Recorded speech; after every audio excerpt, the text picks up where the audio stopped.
So here's a little video about how to play Cowards and Carrots. If you've done any reading at all, you'll know that the object of the game is to kill the dragon bunny that's in the castle. That's this guy here in the middle. The question is, how do you go about doing that? A little information about dragon bunnies. Legend tells us there is a litter of 6 of them. And what we're going to do here is one of them is going to go into the castle.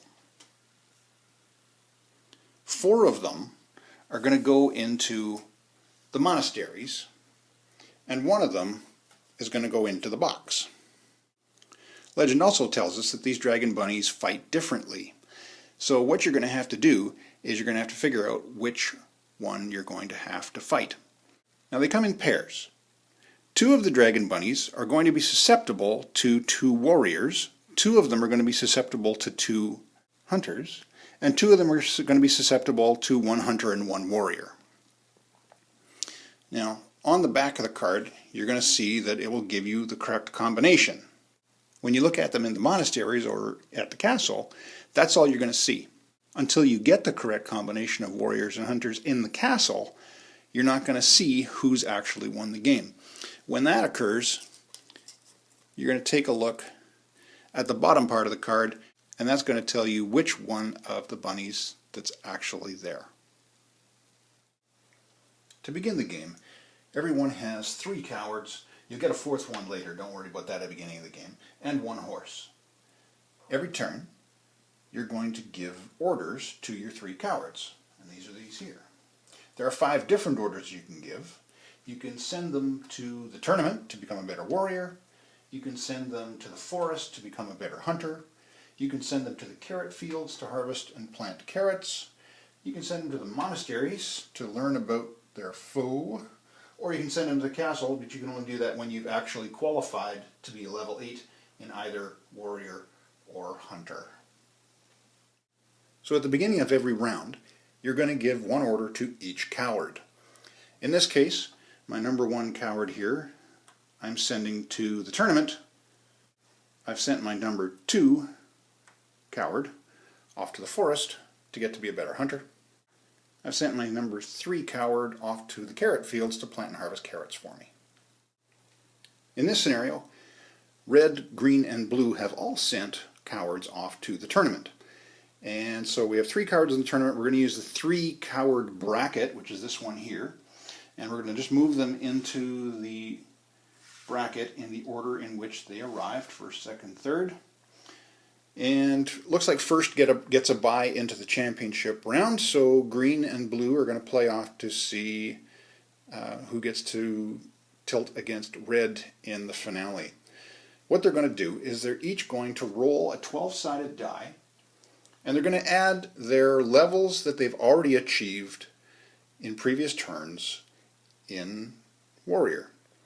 Now, this is the first tournament for them, so they've all got a level 0. So it's going to be strictly a die roll. Whoever rolls the die highest is going to be the winner in the tilt. Any ties are going to be re-rolled. So if blue beats green in the first tilt, it's going to be red versus blue to see who wins. Now, the aftermath of all this is that they're going to get levels in Warrior. Okay? You're going to get 1 level for every tilt that you're in. You're also going to get 1 level for winning the tournament itself. So green was in 1 tilt, didn't win the tournament, so they're going to get 1 level. Blue was in 2 tilts, didn't win the tournament, gets 2 levels. Red was in 1 tilt, but won the tournament, so they're going to get 2 levels. And the other thing about the tournament is that the winner of the tournament gets the silver goblet, which is also the starting player marker. So I've sent my number 2 coward over here to this forest to become a better hunter. Now how that's going to work is that, assuming that there's still game in this forest, and there is, I'm going to roll a die, and depending on what I get, I'm going to get levels in hunting. The first thing I'm going to do is I'm going to knock down the number of game that's in that forest, and when we run out, we run out. I rolled a 1, so between a 1 and a 6, you're going to get 1 level of hunting for that. If you roll 7 through 11, you're going to get 2 levels, and if you manage to roll a 12, you're going to get 3 levels in hunting. So here I've sent my number 3 coward off to the carrot fields. Now there's nothing harvestable here because there's no carrots on the board. So I'm going to have to plant. And what I can do is I can take from the regular stock, not my own stock, I can take 4 carrots and I can plant on 2 cards. Now those 2 cards must be adjacent to each other. One of them has to be adjacent to my card where he is. So this is legal, this would be legal, this would be legal, or this would be legal. If you wanted to use your horse, which is an option you can do, and if you haven't used your horse for anything else that turn, you could plant 3 cards.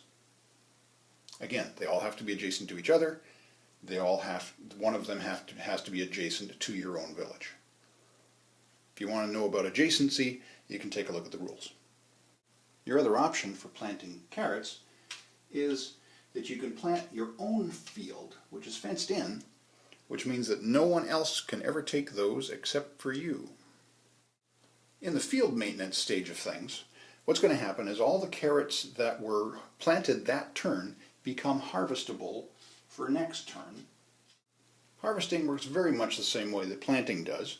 So let's say that red goes first here, and he's going to decide, oh, I'm going to harvest these 2 fields, takes those, puts them into his regular stock, and then when it comes around to green's turn, they're going to go and they're going to say, well, I don't have anything else that I have adjacency to, so I'm going to harvest my own field, and they'll take these 3 and put them in their own stock. So when you send a coward to the monasteries, really 3 things happen. The first of which is probably the most important thing and the big reason that you're going there. You get to secretly look at which dragon bunny combination is not in the castle, or one of the 5 that aren't in the castle. Okay, we'll get back to that in a minute. The second thing that could happen is you're going to get a monastery boon. And that's just something that's going to help you throughout the game. You can use it at any time appropriate to the card. The third thing that's going to happen is you're going to get 1 relic. And you're not going to look at the relic. What you're going to do is this clever corner piece there fits under number 1, indicating that you have visited 1 monastery. Once you've visited all 4 of the different monasteries, you can then look at your relic and use it as you wish. But you're only going to get 1 for the game, and you're not even going to get to look at it until you've been to all 4 monasteries.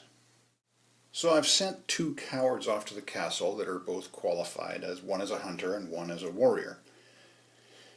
When it comes in the time in the turn that we have the audience with the dragon bunny, then I'm going to take a look just myself to see that you send 1 warrior and 1 hunter as the correct combination, green has won the game.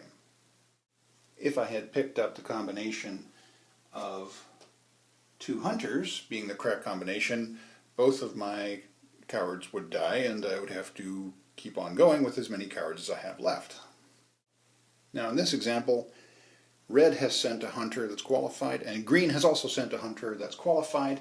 So when it comes time in the turn for the audience, we're going to look at this. Red and green are both going to look at this and they're going to say,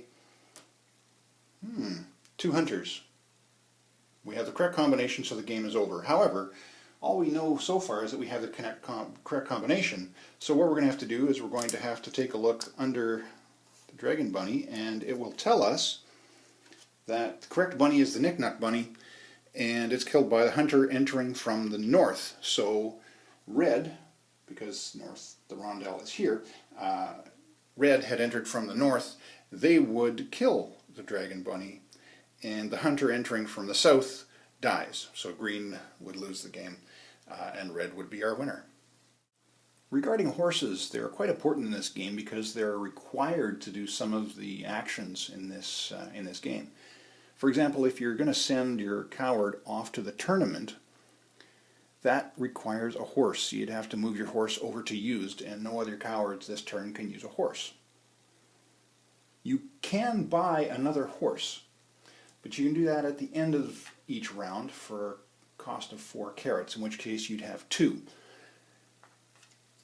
So if I wanted to plant 3 fields, I could use my second horse. As far as hunting goes, that may be necessary to use a horse.